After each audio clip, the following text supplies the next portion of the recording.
So I'm Jason Yu, from a PhD student from National University of Singapore. Today, I'm going to present Elasticlave, which is a joint work with my colleagues from both NUS and DTH.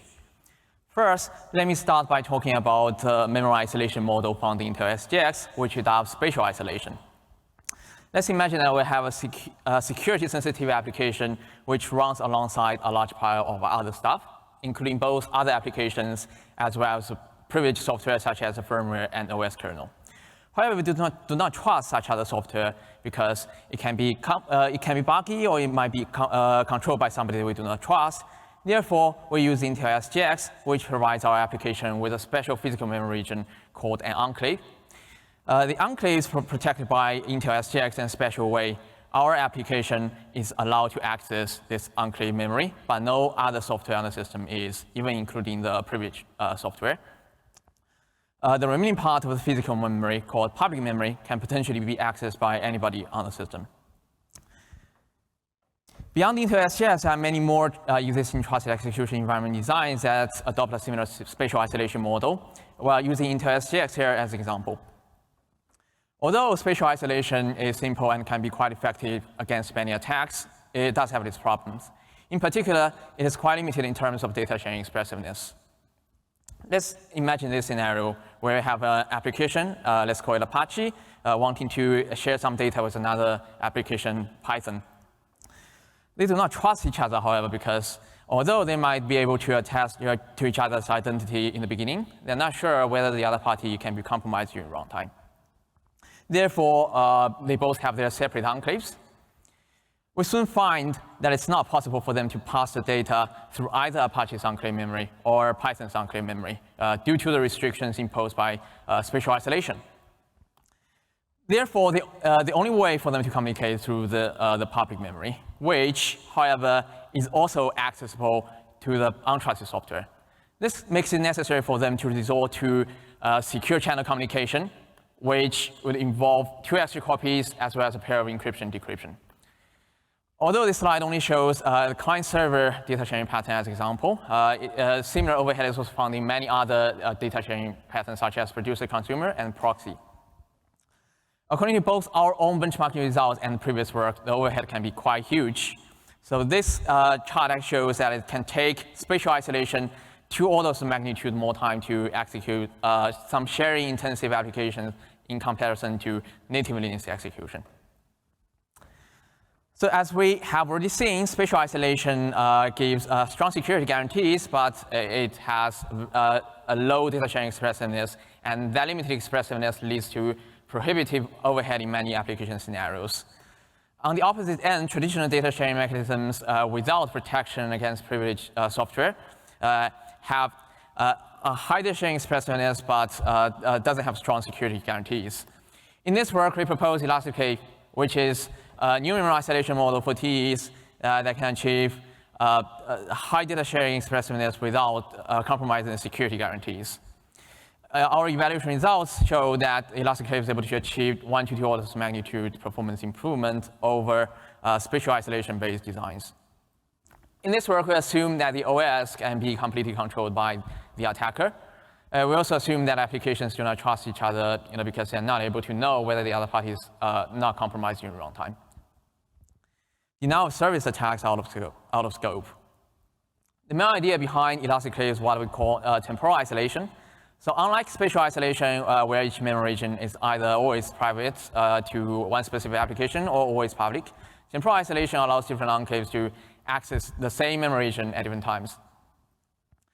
So in our Apache Python example, we would allow Apache to have initial access to the shared memory region in order to prepare the data to be shared with Python, and then we would allow Python to access it in order to read the data. And there will be no extra copies or encryption, decryption. Although this idea might sound simple and straightforward, there are actually a lot of challenges that we need to address, and let's take a look at them. So first, let's imagine a very simple mechanism where each memory region has exactly one enclave as its owner. And the owner is only enclave that is allowed to access that memory region. In order to share the data, the owner can pass ownership to others. So what will happen? In our example, let's say Apache has initial access to the memory region. What it can do is to transfer the ownership of this memory region to Python after preparing the data. So Python can now read the data. However, one problem here is that if Python at this point is malicious, it may not only read the data, but also write to it. And if the data is something that Apache would actually need in the future, this can become a problem. The root cause of this is that sharer, which is basically the enclave that shares a memory region, does not have any control over how the data inside should be accessed after sharing. Let's take a look at how Elasticlave solves this problem. Elasticlave incorporates something that we call maximum permissions. Instead of transferring ownership, Elasticlave has a fixed owner for each memory region, and the owner can set maximum permissions for other enclaves that it wants to share the memory region with. So this maximum permissions basically serve as a limit to how those other enclaves can access that memory region. For example, by simply setting the maximum permissions for Python to this memory region to read only, Apache can make sure that Python is never allowed to write to that memory region. However, this mechanism it's not a complete solution because it actually brings out a new challenge. So let's imagine that Apache is malicious. What it can do is to set the maximum permissions for Python to read and execute, prepare some malicious code inside the shared memory region, and trick Python to execute it, leading to a code injection attack. The problem here is that the accessors, which are the receiving end of a memory region, cannot enforce their own memory protection permissions. Python, in this example, is not able to tell the hardware that it's not interested in executing this memory region. Elasticlave's response to this is another set of permissions called effective permissions, which serve as an extra constraint to how each memory region is accessed. So although Apache is able to set Python's maximum permissions to read and execute, if Python's effective permissions are empty, it's still not allowed to do anything with this memory region. In order to reflect the dynamic change of the application's need to access memory, each enclave can actually access can request the hardware to change its own effective permissions dynamically. So Python, if at some point wants to read that memory region, can request the hardware to change that effective permissions to read only. The maximum permissions and effective permissions are connected by a very simple relationship. So for any pair of enclave and a memory region, the effective permissions are always bounded by the maximum permissions. Apache, by setting the maximum permissions to read and execute, can make sure that Python does not have effective permissions of read and write, because write is not present in the maximum permissions. In fact, if Python attempts to set its effective permissions to read and write, there will be an exception issued by the hardware. There's one more challenge we want to talk about. Let's imagine Apache has already shared this memory region with Python, and Python is currently processing the data inside. If Apache is malicious, what it can do is to modify the data while Python is still processing the data. This can create a risk condition between those two applications, potentially leading to time check to time use attacks. The root cause of this is that there's no mechanism for enforcing synchronization between mutually distrusting parties. To solve this problem, Elasticlave incorporates a lock bit, which is an extra bit that sits alongside the traditional read, write, execute permission bits. So Python, for example, can have a lock bit in its maximum and effective permissions. And by having this lock bit in the effective permissions, it's guaranteed exclusive access to that memory region. So Python can make sure that Apache doesn't have access to the memory region at the same time. To summarize, there are three necessary elements in Elasticlave's design. It has a maximum permissions defined by the owner of each memory region. It also has a set of effective permissions, which are always limited by maximum permissions. And those effective permissions are defined by each individual enclave itself. In order to enforce synchronization, it has a lock bit. we present a prototype implementation that is based on Rocket Core, which is a RISC-V implementation. And on top of it, we built a trusted security monitor in the M mode. And the U mode and S mode software, including OS kernels and the Enclave software, can interact with the security monitor through 7 Elasticlave instructions provided by Elasticlave. Those will be related to creating memory regions as well as set the maximum and effective permissions. Security monitor, in turn, enforces the Elasticlave memory isolation model through by configuring PMP entries, which are a special feature provided by the RISC-V architecture. And each PMP entry essentially defines a memory protection for one contiguous physical memory region.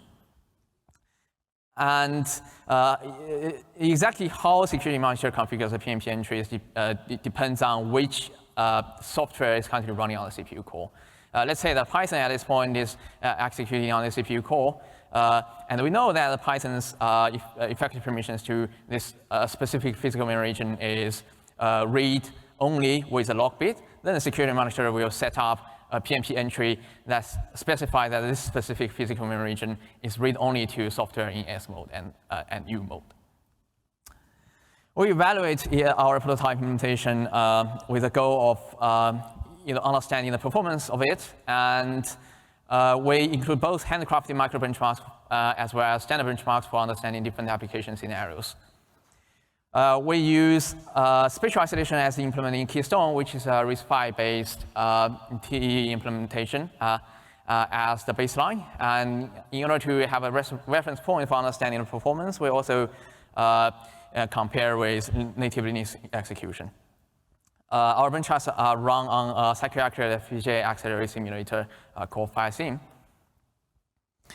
So let's take a look at Spatial benchmarks, which are a set of share-intensive applications. So each of those applications have 2 enclaves performing parallel computation based on some shared data. If in the Elasticlave setting, each memory region, the shared data is stored in a memory region that is accessible to both enclaves. But in spatial isolation, the data is actually passed through secure channels by having extra copies and encryption, decryption. In the native Linux execution, 2 enclaves will become two threads, and the shared data, the data is shared through the traditional means. So this slide shows the evaluation results as represented by the number of cycles across different workloads. So as we can see, Elasticlave is able to consistently outperform spatial isolation by about 2 orders of magnitude, and performance is close to that of native Linux execution. So in the interest of time, I'm not going to show the full evaluation results. There are more in the paper. If you're interested, do check them out.